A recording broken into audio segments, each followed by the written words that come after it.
Apakah kamu ingin berkelahi, bocah?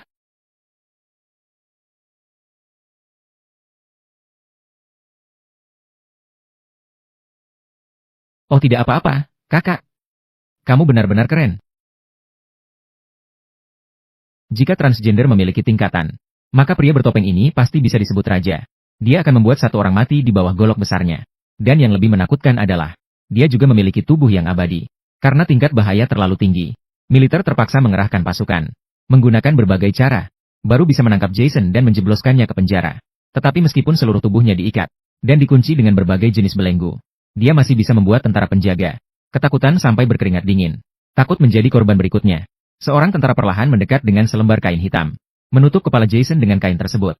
Namun cepat sekali semua orang menyadari, daya tahan hidup Jason sangat kuat. Hukuman yang biasa digunakan sama sekali tidak berpengaruh padanya. Setelah beberapa penelitian, harus mengurungnya di lembaga penelitian Crystal Lake terlebih dahulu. Tunggu sampai ruang pembeku siap, lalu membekukannya sepenuhnya.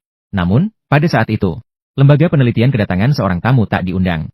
Ilmuwan pemimpin menyatakan, pemerintah tertarik pada kemampuan Jason yang tidak bisa mati. Memutuskan untuk membawanya ke laboratorium untuk penelitian.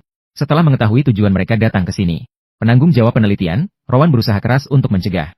Dia menyatakan jika Jason sekali melarikan diri, itu sama saja dengan mempertaruhkan nyawa seluruh warga kota.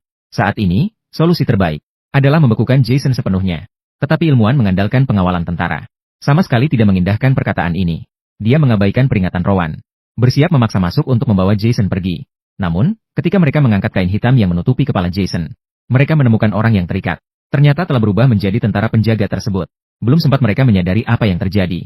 Jason yang telah berhasil melepaskan diri dari ikatan, langsung melancarkan serangan lebih dulu. Tentara yang menyertainya menyadari setelah itu, langsung mengambil senjata dan menembak membabi buta.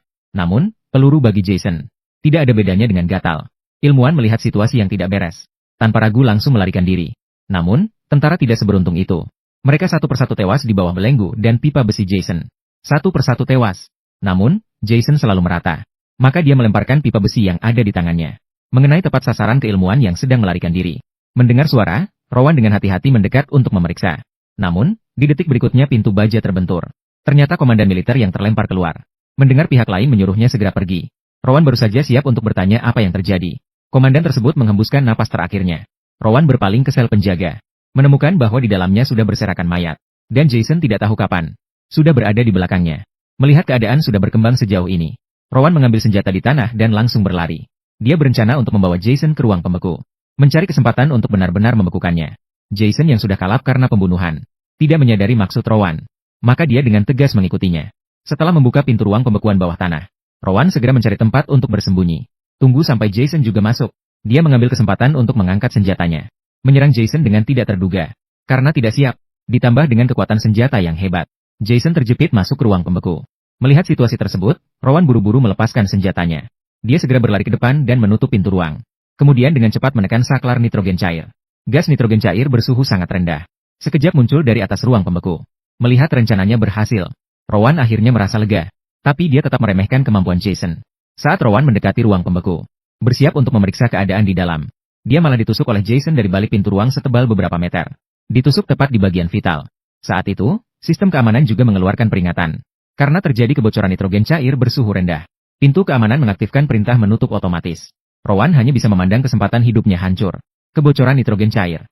Segera membekukan segala sesuatu di sini.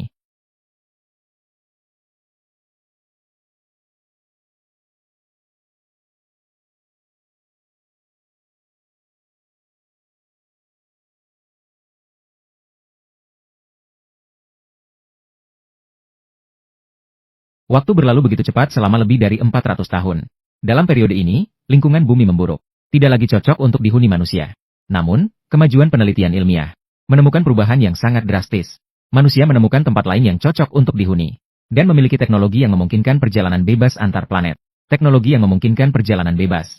Bersama tim penjelajah kembali ke bumi, lembaga penelitian Crystal Lake yang terlupakan selama beberapa ratus tahun juga akan melanjutkan kisah sebelumnya. Niat awal tim penjelajah adalah untuk mencari beberapa barang berharga. Namun dalam proses pencarian, mereka menemukan ruang pembeku yang masih berfungsi. Didorong oleh rasa penasaran, mereka membuka pintu ruang. Menemukan mayat Jason yang dibekukan. Melihat dia mengenakan topeng hoki di kepalanya, sambil memegang golok besar di tangan. Semua anggota tim sangat penasaran. Melalui sikap Jason, tim menyimpulkan sebelum dibekukan, dia sedang dalam pertarungan sengit. Representasi robot dalam tim. Mayat itu setidaknya berusia lebih dari 400 tahun. Penemuan ini membuat semua orang sangat teruja. Karena hanya berdasarkan kelangkaan ini, mereka berpotensi menjualnya ke museum, menukarkan untuk sejumlah uang besar. Namun pada saat itu, mereka tidak tahu betapa mengerikannya mayat di depan mereka. Selain itu, mereka juga menemukan di tanah sebelah, menemukan Rowan yang juga membeku. Robot melakukan pemindaian kehidupan. Ada situasi yang lebih mengejutkan. Dia disimpan dengan sangat baik. Tingkat pembekuan sel sekitar 25%. Disarankan menggunakan teknologi nano tingkat tinggi dan sinkronisasi reorganisasi sel. Selain luka tusuk di perut, semua fungsi organ tubuh Rowan dalam keadaan normal. Berdasarkan teknologi nanomedis yang ada, menghidupkannya sama mudahnya dengan bernafas. Penemuan tak terduga ini sangat mengejutkan anggota tim. Bagaimanapun juga, museum hidup lebih menarik daripada spesimen. Sementara itu, robot juga mengingatkan, nitrogen cair di ruang pembeku sedang bocor. Ini akan mengakibatkan tubuh Rowan membusuk lebih cepat. Jadi, ini adalah yang paling mendesak. Harus segera kembali ke pesawat. Pada saat itu, rekan satu tim berusaha untuk menghilangkan gelas yang menempel di tangan karena suhu rendah. Tidak sengaja menjatuhkan mayat Jason, yang mengakibatkan tangan kanannya dipotong oleh golok besar yang diangkat oleh Jason. Jangan berteriak, setelah disuntik akan baik-baik saja. Tidak apa-apa, tapi tanganku sudah hilang. Untungnya sudah disuntik ether tepat waktu. Ini menghentikan pendarahan luka. Mengalami sedikit masalah ini, tim juga memutuskan untuk tidak menunda lagi. Mereka mengemasi jenazah Rowan dan Jason untuk dibawa kembali ke pesawat. Ini adalah perjalanan yang penuh hasil bagi semua anggota tim. Adalah perjalanan yang penuh hasil. Namun, mereka tidak tahu bahwa ini juga akan menjadi awal dari mimpi buruk. Dua mayat baru saja naik ke pesawat, langsung dibawa ke laboratorium. Profesor juga sangat senang dengan penemuan ini. Segera mengatur tugas masing-masing. Pertama adalah anggota yang tangannya terpotong, berbaring dengan patuh di meja percobaan, memulai perjalanan pemulihannya. Kemudian adalah Jason yang telah dibekukan selama lebih dari 400 tahun. Ditemukan melalui pemindaian alat. Semua fungsi tubuhnya telah mati. Kebangkitan kembali tidak mungkin. Satu-satunya nilai adalah dijual ke museum sebagai spesimen. Namun, kondisi Rowan jauh lebih baik, mirip dengan penilaian sebelumnya. Masih ada beberapa sel tubuhnya yang hidup. Selama memanfaatkan teknologi nanoregenerasi saat ini, dapat sempurna memulihkan sel-sel yang rusak. Dengan diaktifkannya alat, banyak robot nano segera membungkus seluruh tubuh Rowan.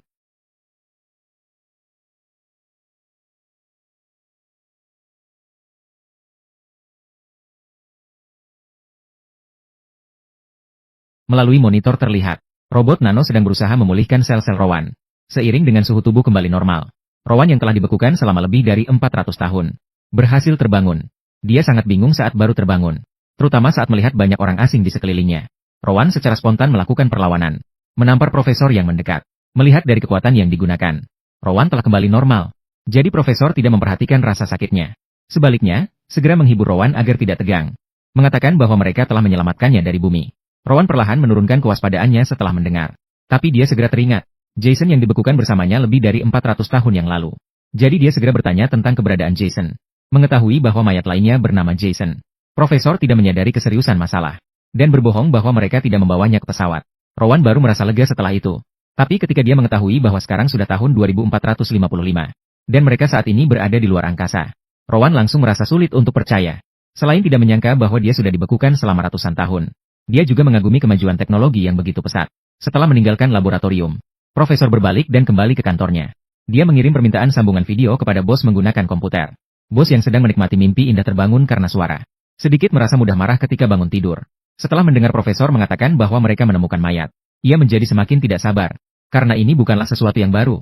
Sejak teknologi nano berkembang, manusia kuno yang dihidupkan kembali berjumlah ratusan atau bahkan ribuan. Sekarang semua orang tidak merasa aneh lagi. Namun ketika mendengar profesor menyebutkan nama mayat itu adalah Jason, bos tiba-tiba berubah sikap. Bagaimanapun juga, cerita tentang pembunuh berantai Crystal Lake masih memiliki daya intimidasi. Profesor segera menanyakan detail cerita tersebut. Bos berpikir sejenak lalu berkata, Jason Voorhees. Dia telah membunuh hampir 200 orang lalu menghilang tanpa jejak. Jika menemukan pembeli yang tepat, dia akan sangat berharga, sebuah harta karun. Mendengar tentang mayat Jason, mungkin bisa membuatnya mendapatkan keuntungan yang melimpah. Profesor sudah memikirkan dalam benaknya, merencanakan 100 cara untuk menghamburkan uang. Tapi dia lupa satu hal, bahwa sebanyak apapun uangnya, harus punya umur untuk menghabiskannya. Sementara itu, di laboratorium, Jason akan segera bangkit lagi. Peneliti wanita sedang mempelajari mayat. Dia menggunakan pisau bedah untuk memisahkan wajah Jason dari topengnya. Kemudian dengan hati-hati mengambil topengnya. Tetapi hanya memandang sekilas. Dia kembali meletakkan topeng itu. Karena penampilan Jason sulit untuk diungkapkan dengan kata-kata. Namun saat dia mengambil sebagian jaringan tubuh, dan meletakkannya di bawah mikroskop untuk diamati. Jason telah dicairkan di belakangnya. Tiba-tiba duduk dari meja bedah.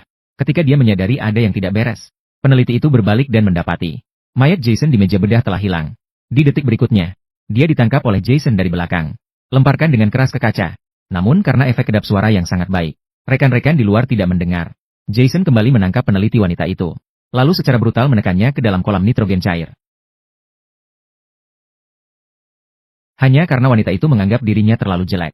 Ia bahkan terlebih dahulu membekukan lawannya menjadi patung es. Segera setelah itu, ia mengangkatnya kembali dan menghantamnya dengan keras ke atas meja percobaan. Kini peneliti wanita itu langsung menjadi hancur berkeping-keping. Agar dapat membunuh lebih baik setelahnya, Jason dengan rapat mengisi alat-alat di atas. Dilemparkan dengan keras ke kaca. Memilih alat yang cocok. Kemudian mulai mencari target berikutnya. Di sisi lain, Profesor menemukan Rowan yang dihidupkan kembali bersama Jason. Mulai mencari tahu tentang 400 tahun yang lalu. Beberapa detail tentang dia dan Jason. Rowan mengingat kembali. Dia mengatakan bahwa setelah militer menangkap Jason, pada tahun 2008, dilakukan eksekusi pertama terhadapnya. Namun hasilnya gagal. Setelah itu, dicoba semua cara, termasuk listrik, gas beracun, dan pembakaran. Namun tidak ada satupun yang berhasil.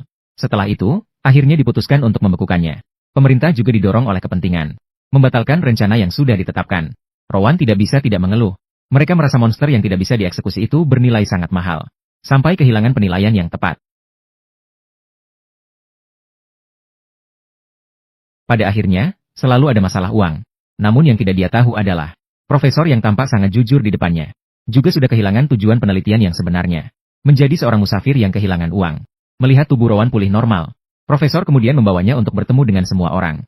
Dan justru tindakan ini membuat Rowan melihat senjata Jason. Saat itu baru dia menyadari bahwa dirinya telah ditipu.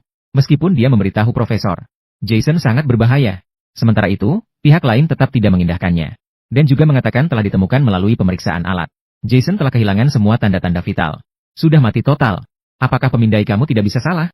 Saya rasa kamu seharusnya segera membuangnya. Profesor, dia terlalu berbahaya. Itu bisa menjadi tindakan yang tidak bertanggung jawab dan nekat. Dia adalah barang ilmiah buatan yang berharga dan harus dijaga dengan hati-hati. Seperti dirimu sendiri. Dia adalah mesin pembunuh yang tidak bisa berhenti. Dia tidak akan mati. Percayalah, dia pasti sudah mati. Rowan yang khawatir memutuskan untuk memeriksa sendiri.